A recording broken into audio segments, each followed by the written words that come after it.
Hi అండి అందరికీ. Welcome to day 5. ఈ 4 డేస్ నుంచి ఇస్తున్న ఛాలెంజెస్ అందరూ కన్సిస్టెంట్‌గా ఫాలో అవుతున్నారు అనుకుంటున్నాను. నేను మీకు ముందే చెప్పాను కదా!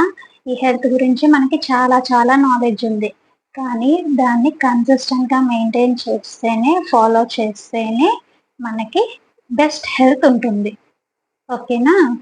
ఇంకా ఈ ఛాలెంజెస్ కానీ, టిప్స్ కానీ డైరెక్ట్‌గా ఇది చేయండి, అది చేయండి అని చెప్పేయొచ్చు. కానీ ఇలా చెప్పకుండా ప్రతీదీ ఎలాబరేట్ చేసి చెప్పటానికి 2 రీజన్స్ ఉన్నాయి. ఒకటి ఏంటి అంటే దానికి కరెక్ట్ లాజిక్ అండ్ రీజన్ తెలియకుండా మనం ఎక్కువ కాలం కన్సిస్టెంట్‌గా దాన్ని ఫాలో చేయలేము.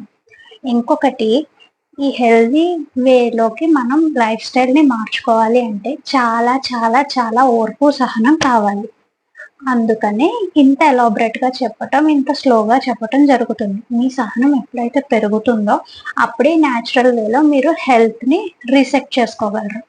ఎందుకంటే, ఒక సారిడాన్ ఏసుకుంటే తలనొప్పి తగ్గినట్టు ఈ న్యాచురల్ వేలో తగ్గదు. కొంచెం టైం పడతది. కాకపోతే సారిడాన్‌కి సైడ్ ఎఫెక్ట్స్ ఉంటాయి. న్యాచురల్ వేలో హీల్ అయ్యిన దానికి సైడ్ ఎఫెక్ట్స్ ఉండవు. అదొకటే తేడా. సరే, ఇంక ఈరోజు టాపిక్‌లోకొచ్చేద్దాం. ఈరోజు టాపిక్ ఏంటి అంటే ఈఎంఎఫ్. ఏంటబ్బా ఈఎంఎఫ్ అనుకుంటున్నారా? ఏం లేదండి. Electric and magnetic fields. Okay. అసలు ఈ ఎలక్ట్రిక్‌కి, మ్యాగ్నెటిక్ ఫీల్డ్స్‌కి మన హెల్త్‌కి సంబంధం ఏంటి అని డౌట్ రావచ్చు. అసలవి ఏంటి? ఎక్కడుంటాయని కూడా కొంతమందికి డౌట్ రావచ్చు. ఇలాగే నాకు డౌటొచ్చింది నేను నేర్చుకుంటున్నప్పుడు. ఎందుకు ఈ టాపిక్‌ని ఈ న్యూట్రిషన్‌లో కానీ, న్యాచురోపతిలో కానీ పెట్టారు? అసలు దీనికి, హెల్త్‌కి సంబంధం ఏంటి అని ఫస్ట్‌లో నాకు డౌటొచ్చేది. తర్వాత ఎప్పుడైతే దాని గురించి డీప్‌గా తెలుసుకున్నానో, ఓకే. ఇది కూడా మన హెల్త్‌ని ఇంత ఇంపాక్ట్ చేస్తదా అని నాకర్థమైంది. First question. అసలు ఈ ఎలక్ట్రిక్ మ్యాగ్నెటిక్ ఫీల్డ్స్ ఎక్కడి నుంచొస్తున్నాయి? మన చుట్టూ ఒక ఇన్విజిబుల్ అంటే మనకు కనిపించని లేయర్ ఉంది మన చుట్టూరా. ఎలా?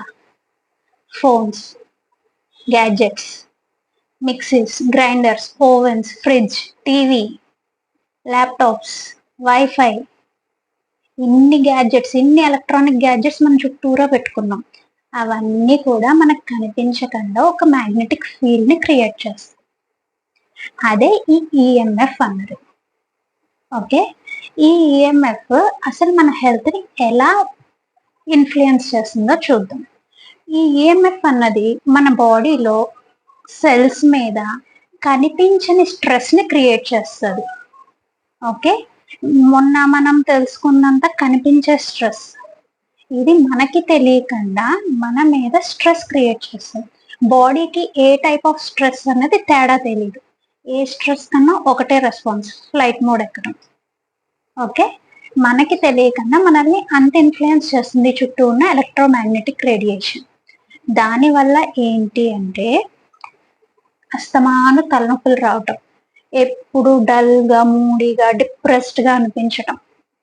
ఎంత తిన్నా, ఏం చేసినా, ఏం పాటించినా నీరసంగా ఉండటం.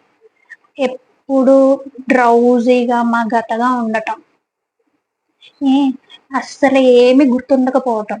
దీని గురించి నన్ను గ్రూప్‌లో కొంతమంది క్వెషన్ అడిగారు.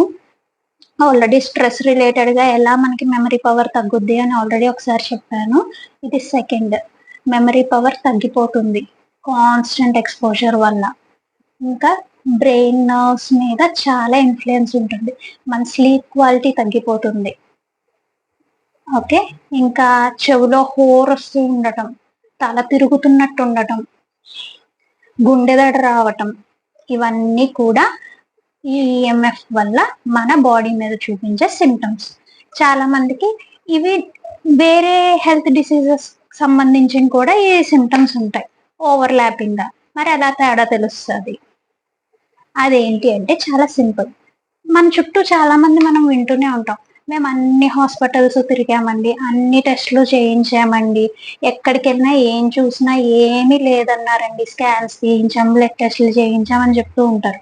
అయినా మాకు కావాల్సిన ఆన్సర్ మాకు రాలేదు. ఎందుకీ తలనొప్పి తగ్గట్లేదో, లేకపోతే ఎందుకీ గుండె దడ తగ్గట్లేదో అని చెప్తూ ఉంటారు.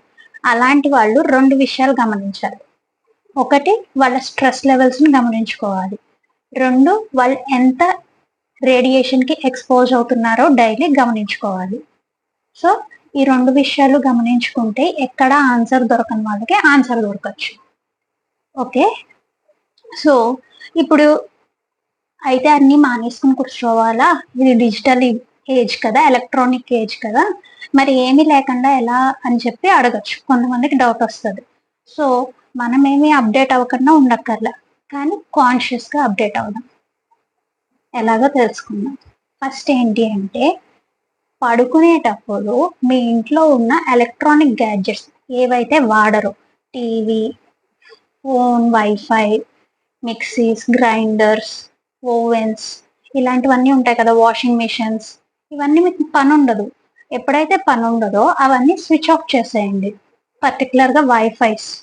ఇంకా ఫోన్‌లో మొబైల్ డేటా ఉంటది కదా! అవన్నీ ఆఫ్ చేసేయండి. ఆఫ్ చేసేయటం వల్ల మీకు పడుకున్నప్పుడు ఇంట్లో ఎక్స్‌పోజర్ ఉండదు. సో, గుడ్ స్లీప్ ఉంటుంది. స్లీప్ క్వాలిటీ ఎప్పుడైతే బావుంటుందో నెక్స్ట్ డే యాక్టివ్‌గా ఉంటారు. ఓకే. ఇంకా నాకేం ఎమర్జెన్సీ కాల్స్ రావు. దీంతో అవసరం లేదు ఫోన్‌తో నాకు త్రూ నైట్ అనుకున్న వాళ్ళు ఫోన్‌ని ఏరోప్లేన్ మోడ్‌లో పెట్టుకొని పడుకోవచ్చు. ఓన్లీ అలారంకి వాడుకోవచ్చు దాన్ని. ఇంకొకటి కొంతమంది ఇప్పుడు వాచెస్. మనం నాడెక్కడ చూస్తాం? ఇక్కడే గదా! అంటే ఇది ముఖ్యమైనదనే కదా! మనం ఏం చేస్తున్నాం? దాని మీద ఒక రేడియేషన్ బాంబుని పెడుతున్నాం. సో, అదేం చేస్తుంది డైరెక్ట్ మన నాడిని ఇన్‌ఫ్లుయెన్స్ చేస్తుందా? సో, అది ఒక ట్రెండింగ్ లగ్జరీ కింద కాదు. సో, ఏంటి అంటే ప్లీజ్ అవాయిడ్ స్మార్ట్ వాచెస్. ఎప్పుడన్నా కావాలి అంటే ఒక half an hour, 1 hour okay. కాకపోతే డే లాంగ్ అంతా స్మార్ట్ వాచెస్ చేతికి పెట్టుకొని తిరక్కండి. అంత డే లాంగ్ మన పల్స్ కానీ, మన స్టెప్స్ కానీ మానిటర్ చేయాల్సిన అవసరం లేదు. ఇంకొకటి వైర్‌లెస్ ఇయర్ ఫోన్స్. ఏంటి అంటే మనం చెవికి ఇటు పక్కన ఒక మైక్రోవేవ్స్ పెట్టుకొని మైక్రోవేవ్ ఓవెన్స్‌ని పెట్టుకొని నడుస్తున్నట్టు. అంత రేడియేషన్ ఒక మైక్రోవేవ్ ఓవెన్ ఎంత రేడియేషన్ అయితే ఇంపాక్ట్ చేస్తుందో, ఆ వైర్‌లెస్ ఇయర్ ఫోన్స్ అంత ఇంపాక్ట్ చేస్తాయి. మనం సెల్ నుంచి మాట్లాడుతూ ఉంటే రేడియేషన్ అంటాం గదా! అవి అంతే రేడియేషన్ ఇస్తాయి. ఓకే. సో, అలాంటివి అవాయిడ్ చేయండి. అవాయిడ్ చేయగలిగినవన్నీ అవాయిడ్ చేస్తే ఎంతో కొంత రేడియేషన్ నుంచి మనం సేఫ్ అవుతూ ఉంటాం. ఓకేనా? ఇంకా పడుకునేటప్పుడు చాలా మందికి బెడ్ దగ్గర ఫోన్స్ పెట్టుకొని, పిల్లో కింద ఫోన్స్ పెట్టుకొని పడుకునే అలవాటుంటది. అది కూడా నో. ఎందుకు అంటే అది కూడా మన బ్రెయిన్ సెల్స్‌ని బాగా ఇంపాక్ట్ చేస్తది. పడుకున్నప్పుడు ఏం చెప్పాను మన బాడీ అంతా ఆ రోజు జరిగిందంతా డీటాక్స్ చేసుకుంటూ, సబ్‌కాన్షియస్‌గా అంతా అనాలిసిస్ చేసుకుంటూ, రీవైర్ చేసుకుంటూ, హీలింగ్ చేసుకుంటూ ఉంటది బాడీ. మనం పడుకుంటాం కానీ లోపలున్న సెల్స్ పడుకోవు. మనం ఎప్పుడైతే ఆ రేడియేషన్‌ని ఆ టైంలో పెడతామో మన బాడీకి దగ్గరగా, ఆ రేడియేషను అవి చేసుకోవాల్సిన పని ఇన్‌ఫ్లుయెన్స్ చేస్తూ ఉంటాయి. సో, ఆ పని పాడైపోతుంది. ఈ ఎలక్ట్రానిక్ గ్యాడ్జెట్స్ ఇవన్నీ నిజంగా ఇంత ఇన్‌ఫ్లుయెన్స్ చేస్తాయా అని డౌట్ రావచ్చు కొంతమందికి. మీకు ఒక ఎగ్జాంపుల్ చెప్తాను. ఎగ్జాంపుల్ కాదు ఇది నిజమే. మీరు కావాలంటే గూగుల్ కూడా చేసుకోవచ్చు.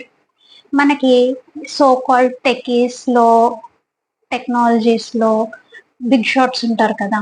ఎగ్జాంపుల్‌కి Steve jobs co founder of iPhone, bill gates Microsoft, Sundar Pichai Google CEO వీళ్ళందరి ఇంటర్వ్యూస్ ఎప్పుడన్నా చూసినప్పుడు ఇది ఇప్పుడు కాదు ఎప్పుడో 2010 నుంచి జరిగిన ఇంటర్వ్యూస్‌లో వాళ్ళు చెప్పారు. వాళ్ళ కిడ్స్‌కి 14 ఇయర్స్ ఏజ్ వచ్చేదాకా ఏ ఎలక్ట్రానిక్ గ్యాడ్జెట్ కానీ, ఏ ఐప్యాడ్స్ కానీ, ఏ టెక్నాలజీ కానీ వాళ్ళకి ఇంట్రొడ్యూస్ చేయలేదు. మీరు సెర్చ్ చేయొచ్చు. వీళ్ళ ముగ్గురే కాదు లిస్ట్ చాలానే ఉంది. నేను వీళ్ళైతే క్యాచీగా అందరికీ తెలుస్తదని వీళ్ళ ముగ్గురు పేర్లు చెప్పాను. వాళ్ళు డైరెక్ట్‌గా లైవ్ ఇంటర్వ్యూస్‌లోనే చెప్పారు. మరి అంత టెక్నాలజీ కనిపెట్టిన వాళ్ళు, వాళ్ళ పిల్లలకి ఎందుకు ఇవ్వట్లేదు? ఎందుకంటే వాళ్ళకి తెలుసు. అది వాళ్ళ పిల్లల డెవలప్‌మెంట్‌ని అది పాడు చేస్తుంది అని. బ్రెయిన్ డెవలప్‌మెంట్ ముఖ్యంగా. వాళ్ళ సోషల్ స్కిల్స్ కానీ, ఎమోషనల్ స్కిల్స్ కానీ, వాళ్ళ ఫోకస్ కానీ, కాన్సంట్రేషన్ కానీ ప్రతి దాన్ని ఎఫెక్ట్ చేస్తది. అందుకని అన్ని కనిపెట్టినా వాళ్ళు వాళ్ళ పిల్లలకి అది ఇవ్వలేదు. చాలామంది నన్ను స్క్రీన్ డీటాక్స్ అడుగుతున్నారు. ఎలా మేము స్క్రీన్ నుంచి తగ్గించుకోవాలి అని. దీనికి ఒక ఎగ్జాంపుల్ చెప్తా.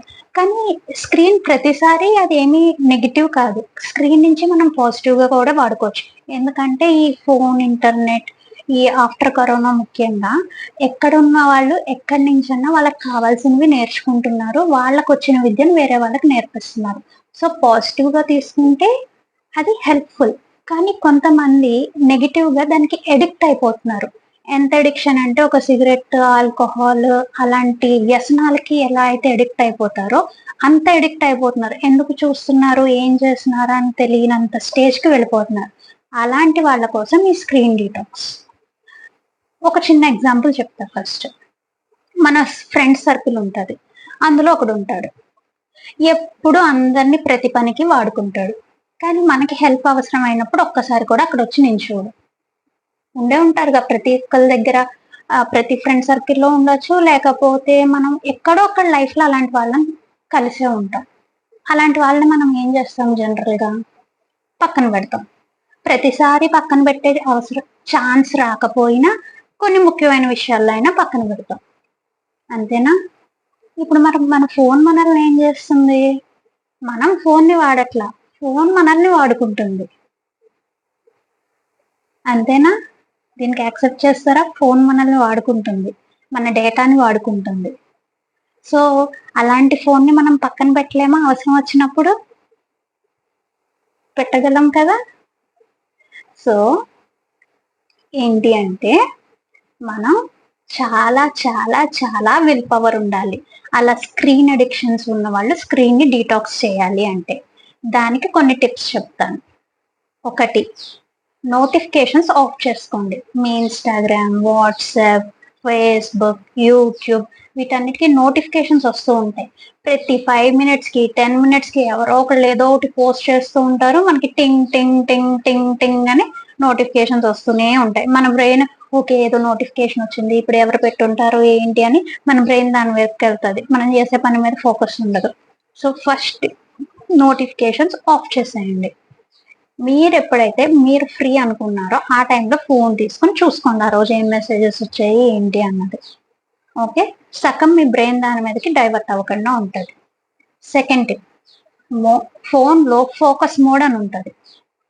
అదేంటి అంటే మనకి ఆ టైంలో వచ్చే కాల్స్ కానీ, మెసేజెస్ కానీ అది ఆపుతది. వస్తాయి. కాకపోతే మనకి బయటికి నోటిఫికేషన్ రాదు. మనం ఏదైనా పనిలో ఉన్నప్పుడు ఆ ఫోకస్ మోడ్ ఆన్ చేసుకున్నామనుకోండి. ఓకే. మన బ్రెయిన్‌కి తెలుస్తది. ఇప్పుడు నేను ఫోకస్ మోడ్ ఆన్ చేసుకున్నా. సో, నేను ఈ పని మీదే కాన్సంట్రేట్ చేయాలి అని. సో, ఫోకస్ మోడ్ ఆన్ చేసుకోవచ్చు. ఇంకొకటి మీ స్క్రీన్ టైమ్‌కి లిమిటేషన్ అలారం పెట్టుకోవచ్చు. అది స్పెసిఫిక్ యాప్స్‌కి పెట్టుకోవచ్చు. లేకపోతే జనరల్ అలారం క్లాక్‌లో కూడా నేనిప్పుడు స్క్రీన్ చూద్దాం అనుకుంటున్నాను. 30 మినిట్స్ టైమర్ పెట్టుకుంటా. ఓన్లీ 30 మినిట్సే చూస్తా. అని మీకు సెల్ఫ్ లిమిటింగ్‌గా అలారం పెట్టుకోవచ్చు. లేకపోతే స్పెసిఫిక్ యాప్స్ వరకు ఏంటి అంటే అది ఆ 1 అవర్ చూడటం అయిపోగానే ఆటోమేటిక్‌గా అది లాక్ అయిపోతది. చైల్డ్ లాక్ అంటాం. అలా అన్నా పెట్టుకొని ట్రై చేయొచ్చు. ఇంకొకటి మీరు హ్మ్. I spend my day productively అంటే నేను నా రోజుని ఉపయోగకరంగా గడుపుతాను. మార్నింగ్ లేచిన వెంటనే కానీ, రోజులో ఏదో ఒక టైంలో అద్దంలో మిమ్మల్ని మీరు చూసుకొని ఒక 10 టైమ్స్ చెప్పుకోండి. I spend my day productively. నేను ఈ రోజుని ఉపయోగకరంగా గడుపుతాను. 1 వీక్ టు 10 డేస్‌లో మీకు మార్పు తెలుస్తది. మీకు మీరే అన్నెసెసరీ స్క్రోలింగ్ చేసినప్పుడు సబ్‌కాన్షియస్‌గా మీ బ్రెయిన్ చెప్తది. Stop, stop, stop. లేకపోతే మీ బ్రెయిన్‌ని డైవర్ట్ చేస్తది. ఇది అన్‌వాంటెడ్ మ్యాటర్. ఇదొద్దు మనకి.